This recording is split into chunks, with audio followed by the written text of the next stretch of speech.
Северо-Осетинский госуниверситет будет привлекать к обучению иностранных студентов. Об этом сообщил ректор вуза Алан Угоев во время своего отчета на расширенном заседании ученого совета. В рамках проекта по популяризации российского образования количество иностранцев в вузе уже увеличилось в 1,5 раза. Сейчас в СОГО обучается 187 студентов из 16 стран. Кроме того, ректор рассказал, что за прошедший год в вузе провели 9 международных конференций. Это значимое событие для вуза, отметил Алан Угоев.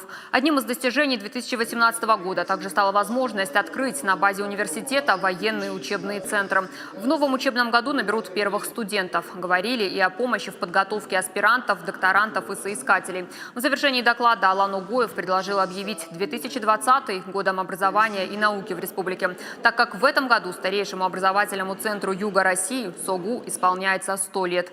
С представителями ученого совета обсудили и планы по развитию на 2019 год. Поставили перед собой достаточно амбициозные цели.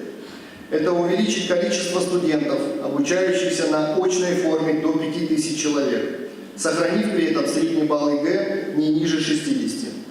Увеличить доходы всех источников до 600 миллионов рублей.